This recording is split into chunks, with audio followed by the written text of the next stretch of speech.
Well, at this point in Esther, God's people are in peril, at least from a human standpoint.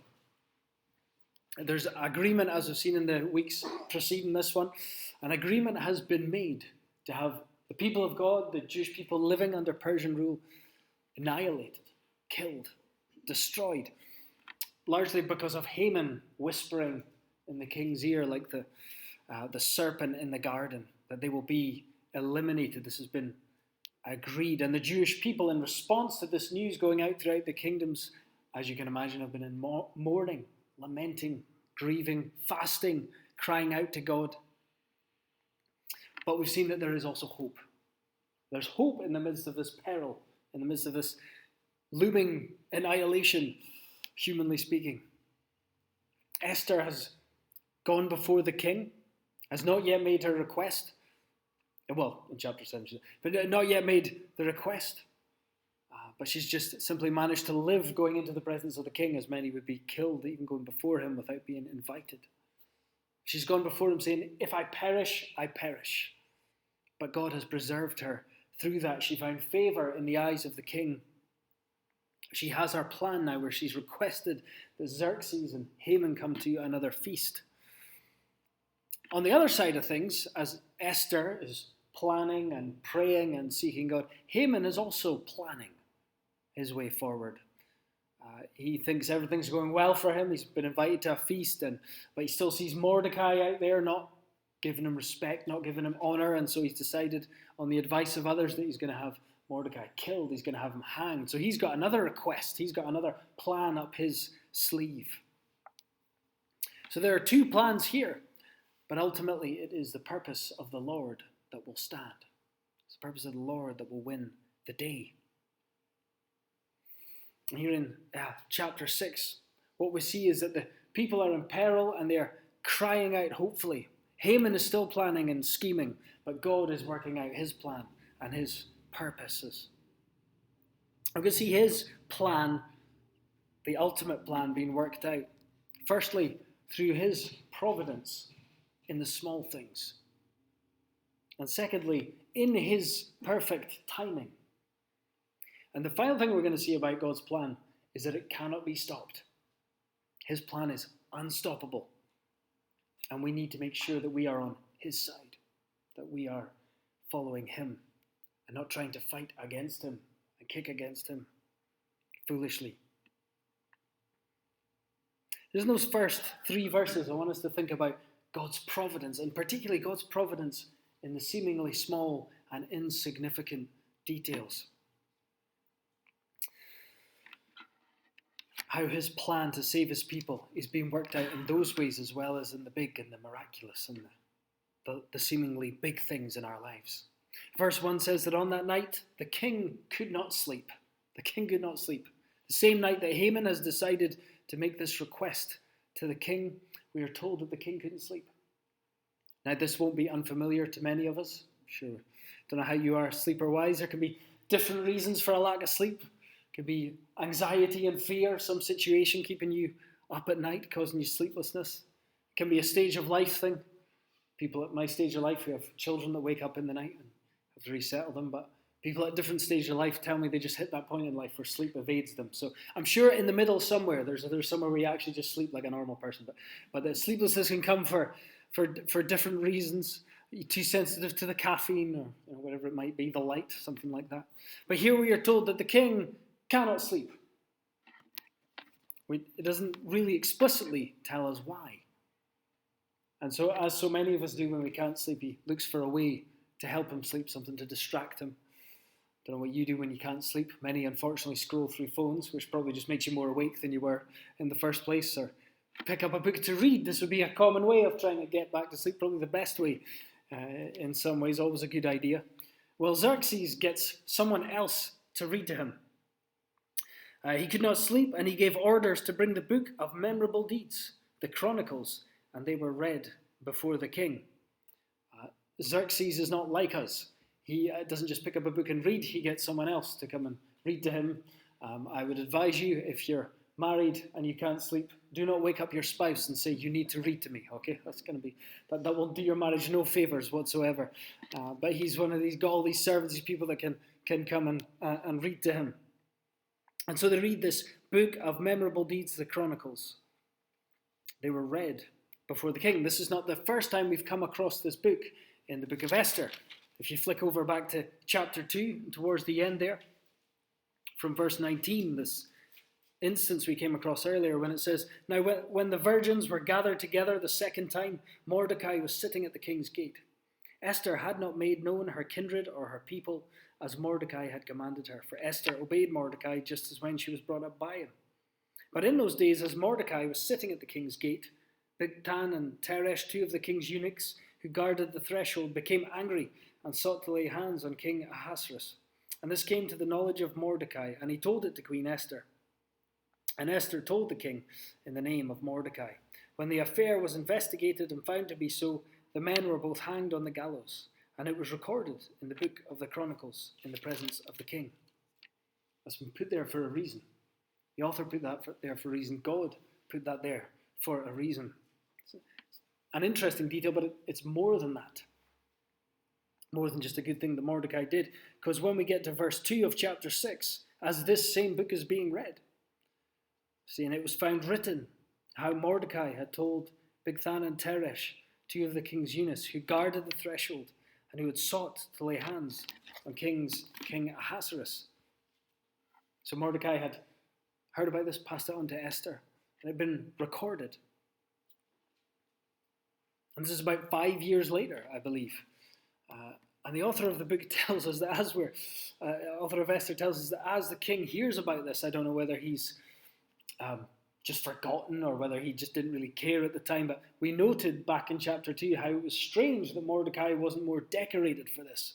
Because often what would happen in these kinds of things was the Persian king, the Persian Empire, would really honour and really celebrate people who did this kind of thing. It was partly a way of keeping people on side, because if you do something good for the king, if you do something for them, we honour those people, we decorate those people, we praise those people, we give them lots of things.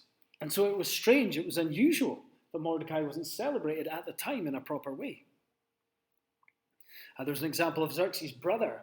There was an assassination attempt on him, and somebody foiled it, and they were made the governor of Cilicia or something like that. Quite extravagant gifts were poured on these people. Two captains, ship captains who had fought bravely in a battle, were awarded all kinds of land just for their efforts and their helping for the empire. So Mordecai seems to have been neglected back in chapter 2.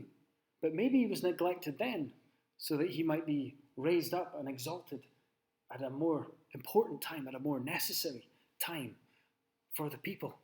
And you can see that the king, in verse 3, is surprised by this. He hears this. It just so happens that they come across this particular record. The king said, "What honour or distinction has been bestowed on Mordecai for this?" The king's young men who attended him said, "Well, nothing. Nothing has been done for him." And the king is shocked. Why hasn't he been honoured more? Why hasn't he been decorated more? What's going on? And so he proceeds to do something. But we're meant to see something else going on in the background here. As I say, Mordecai was neglected back then. Now he's being honoured. The king just couldn't sleep that night. It's not just that the king couldn't sleep that night. It's the Lord wouldn't let him sleep that night. He had something he needed to do through this king. He had something that needed to come to the king's attention.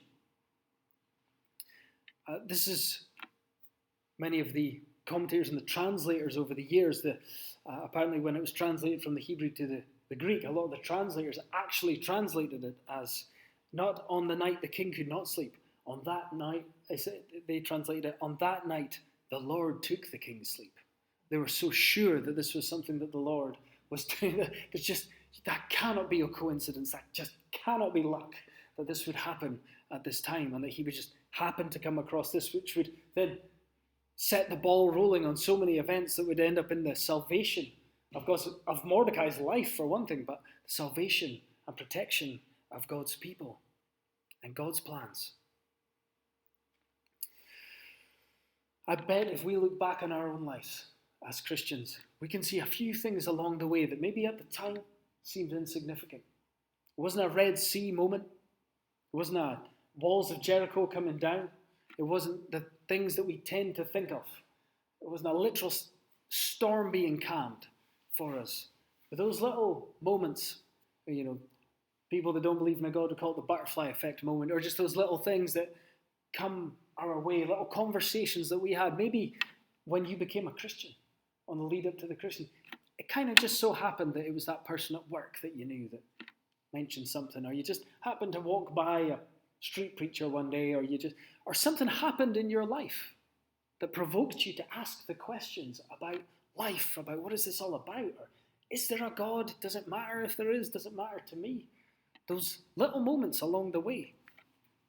I can think of some of the most significant things that led me to, I would say, really commit to Christ, were people who were having a conversation. I just happened to hear it. People that I knew, or somebody makes an off-the-hand comment. I'm like, oh, that sounds like that might be for me. Those little things that seemed insignificant. You just happened to be in that place on that day. But the Lord was at work in that. It was from his hand. And he was using those seemingly smaller things in order to draw you to himself. Or since you've become a Christian, and you can look back and say, my goodness, wasn't that God's hand watching over us there? Or wasn't that happening there? That was clearly from him. Some provision, some kind of help that came in a moment. Something that just changed your direction in life. And you thought, I can see God's hand in that now, even if I didn't see it at the time. Because this is the kind of God we know. This is the kind of God we worship, as we thought about earlier. The God who can do the Red Sea. And he can do all that, absolutely. But the God who also waters the grass. When we get anxious and we get fearful, what does Jesus say to us? He says, look at the flowers of the field. Look how they grow. Look how they neither toil nor spin, but the Lord clothes them. Look at the birds of the air. They don't run around all day questioning who's going to feed them. The Lord provides for them. He's the God who can do the miracles, and he's in on the details as well. I think people at a wider level perhaps find it hard to reconcile. How could a God who is that powerful also care that much about these little things, about this small thing? How could he care about all the details of my life? But God's at work in those things. Let that comfort and encourage you this morning. All the hairs of your head are numbered, regardless of how many you do or don't have. They're all numbered. The Lord knows them. That's the kind of thing Jesus says about God. Sometimes we think, my life isn't miraculous, or doesn't seem as eventful as Paul, or as one of those great church history heroes you've got, thinking in your head.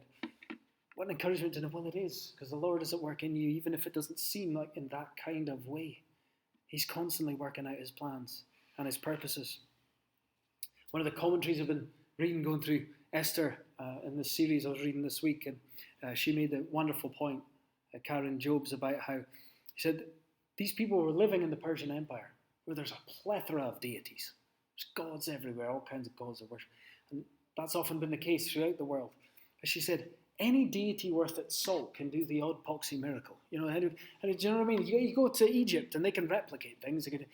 But only this kind of God who can work out his purposes throughout his creation, throughout the lives of billions of people since the dawn of time. That's the kind of God we worship. Oh yeah, he made it all. He can do all the miracles, but he's continually present and working out his plans and purposes to bring it all about, even in the seemingly small or uneventful details. A God of providence, a God who's in control, and he does rule over all things. He could have appeared to King Xerxes. He could have just rescued the people out of his hands, but he just decided to rob him of some sleep so that he might read a book and come across something that was really necessary for him to read in that moment. Now, closely overlapping with this, I admit, is God's perfect timing. Because this narrative, it just gets tasty. I love how the way it all weaves in, it's so perfect. It's just fantastic. The way you read it together from verses 4 onwards. We see this sovereign plan worked out in the details in God's perfect timing. As I read earlier, at the end of verse 5, We read about chapter 5, this idea pleased Haman, and he had the gallows made. 6 verse 1, on that night, the king could not sleep. No accident, it was that night. But more than that, once the king has heard that Mordecai has not been honored, he wants to honor him. And the king says in verse 4, king says, who is in the court? Now Haman had just entered the outer court of the king's palace to speak to the king about what? Having Mordecai hanged on the gallows that he had prepared for him. So it's so good. So that Haman comes in and he's getting ready. I'm going to hang Mordecai. Finally, it's happening. He's been waiting years for this moment to hang Mordecai. And in comes, and he says, oh yeah, go get Haman. And in comes Xerxes, verse 5, and says to him, the king's young men told him, Haman is there, standing in the court. King said, great, let him come in. So Haman came in. And the king said to him, what should be done to the man whom the king delights to honor? It's just wonderful. And Haman said to himself, and see, Haman's not saying this out loud. You're getting an insight into Haman's proud, vain, selfish mind and heart here, the kind of man he really is. And he says this, whom would the king delight to honor more than me? So he's getting worried now because he thinks he's going to get the honors, he's going to get the riches, he wants it all. And he's starting to get a little bit nervous here. Well, and Haman said, and I think what Haman's doing here is, here's what he would like if he was to be the one who's honored. Maybe kind of hoping it's still him that's going to be honored. Hopefully, is it going to be me that's going to be honored? It says, for the man whom the king delights to honor, let royal robes be brought, which the king has worn, and the horse that the king has ridden, and on whose head a royal crown is set. And let the robes and the horse be handed over to one of the king's most notable officials. Let them dress the man whom the king delights to honor, and let them lead him on the horse through the square of the city, proclaiming before him, thus shall it be done to the man whom the king delights to honor. Then the king said to Haman, hurry, take the robes and the horse as you have said, and do so to Mordecai, the Jew. Tell me that's not just absolutely perfect when you read that through, because he's coming in thinking he's going to get ready to, and that's everything that Haman wants in life. He describes it to him, and he says, smashing, go get Mordecai, and we'll do that to him. I mean, talk about salt in the wound, twisting of the knife, however you want to phrase it. Do so to Mordecai, the Jew, who sits at the king's gate. Leave out nothing that you have mentioned. So not only is this going to happen to Mordecai, but Haman has to be the one who parades him through the streets and leads him down and and proclaims, this is what will happen to the man whom he wants to honor. Again, showing if you want to be in the good books, this can happen. This is a good place to live, kind of thing. So Haman took the robes and the horse, and he dressed Mordecai, led him through the square of the city. It's the fact he has to proclaim it as well. It's just fantastic. Proclaiming before him, thus shall it be done to the man whom the king delights to honor. It was just at that moment that God was showing, and God is showing us in these verses, his triumph over his enemies and his exaltation of his own people, his helping of his own people. This is God's perfect, exquisite timing as Haman comes in to the court here and Mordecai is exalted. Esther's a story of sudden reversals. I think there's literally a chapter later on where the phrase how the tables have turned was taken, because there's all these things just keep happening where the people who think they're on top, everything's going well for them, it's all going nicely, and then suddenly taken away, and the opposite happens. The enemy, the one that is lowly, the one that is humbled, is exalted and given everything, and the Jews are saved. But in this, we see God's perfect timing, his perfect plans being worked out in his perfect way. There could be no better way to demonstrate this triumph over his enemies and his plans going ahead and Haman's failing. But this is what God does. He does things in his perfect timing and in his perfect way. Even sending the Savior. It actually says a lot in Scripture. Like to Galatians, when the fullness of time had come, God sent his Son, born of a virgin, to redeem sinners. There's so much waiting for the Messiah. Think of the difference. It's like 600 years. We talk about Isaiah 53, we talk about these prophecies, hundreds of years. In fact, that was first prophesied just after the fall. The offspring of the woman who will come and crush the head of the serpent. A lot of waiting going on there. A lot of anticipating. Why isn't it now? Why isn't it happening when I want it to happen? But in the fullness of time had come. And Jesus would say, my hour has come. It happened in his perfect timing and in his perfect way. How often is this the case with us? We maybe want this thing to happen and we want it to happen in our schedule. My plan on my time, please. That's how I would like all of things to work out in my life. That can be the trap we fall into, and we grow impatient and we say, God, when is this going to happen? Is it even going to happen? There's some things we want that we don't even get because it's not the right thing for us. It's God's plan and it's God's timing. It was a few years before Mordecai was honored in this way, as he should have been, because it was necessary later on. Yet we often find that he works in surprising better ways and in a much better timing than we could ever have imagined.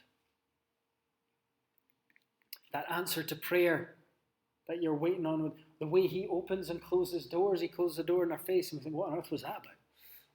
Often it's not till later, or maybe not until eternity, that we understand why. But his timing is always better. So we remain patient and prayerful and trusting in his plans and in his ways. And here Mordecai, I'll grant you, was exalted in a pretty unusual way, a very public, kind of immediate sort of way in that sense in this life. Our rewards, our exaltation, so to speak, might not come until eternity, until we go to be with him and we get our greatest reward, our true reward, which is Christ himself, and get to be with him in his presence for eternity. The one who trusts in him now and follows him now will be the one to whom God says, well done, good and faithful servant. Enter into the joy of your master. Come into the banquet, the better one, the kingdom feast, the marriage supper of the Lamb, the better place. Then all the riches and the wealth and of Persia, whatever, you can have that if you want. That's fine. But we get a much better thing in Christ. A much better kingdom, an eternal one. A much greater reward to be in him. But we see God's sovereign plans being worked out providentially and in his perfect timing and way. And finally, we see that his plan, this plan that God has been working out, like all of his plans, are unstoppable. And the others are beginning to see that too. Look down at verse 12 with me. After Mordecai has had this rather humiliating experience of parading his nemesis through the streets and honouring him and giving him the robes and the riches and all that kind of stuff, all the things that Haman wanted in life, he hurries to his house mourning and with his head covered. You see the difference? He went to the palace skipping down the street because he thought he was getting his way, and now he's returning mourning and grieving and covering his head and lamenting. Now Haman is the one who grieves, as the people of Israel have done as they've heard the news of this terrible act that is going to be passed. Again, that reversal of fortunes. The tables have turned. He tells his wife and friends who have advised him previously and told him, have Mordecai hung on the gallows. Tells him everything that's happened.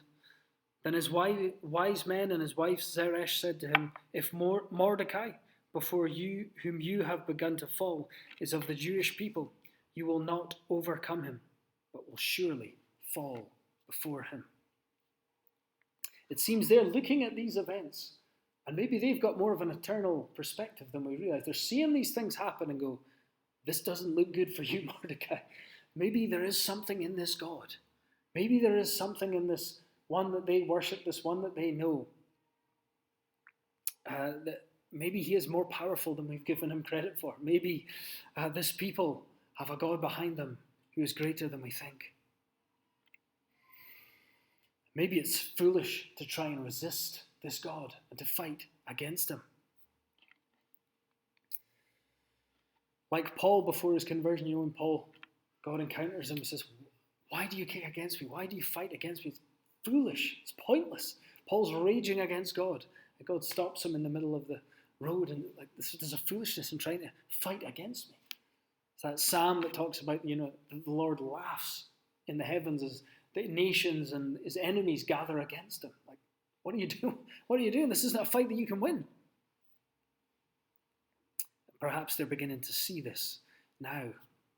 Let us not make the mistake of the proud, vain, foolish Haman seeking only what this world can give. You could seek all this world can give, and that might be all you get. It's like with the Pharisees. Jesus said they do this for the praise of man, and they've got their reward. They've got what they wanted. It was the wrong choice.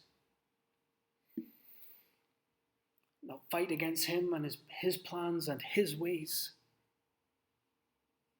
It's foolish even for the most powerful person on earth, even for Xerxes or some equivalent. No sense in fighting against him. Instead, we must bow the knee and look for the greater kingdom, the greater reward to be had in Christ, to come and worship and praise him and humble ourselves before him. Humble ourselves before this Christ who humbled himself but was raised to new life and is exalted and seated at the right hand of him. He is enthroned and he will rule forever here in eternity. Don't fight against the unstoppable force, the unstoppable plans of God, but humbly submit to him and his ways. And so today, we've thought and we've seen about the plans of God and how he works out his purposes. That when everyone else has their plans and their ways, their schemes, it is God and his purposes that will stand. And this works out, he works out his providential plans through, yes, big moments, big and obvious miracles at times. But more often than not, he works it all out in the small details of life, the everyday things, the seemingly insignificant moments of life. It's so much of God is that working it all out behind the scenes, as we see in Esther. And he's doing it in his perfect timing. Perhaps you're feeling impatient for God to act sooner, to do that thing now. But God's timing is perfect, and we must trust him, whatever the outcome. And if we are in him, he is for us, as Paul tells us in Romans, and therefore who can be against us? His perfect plans will come to pass, and at the proper time, he will exalt us, and we will be with him forever in paradise. Let's pray together, shall we?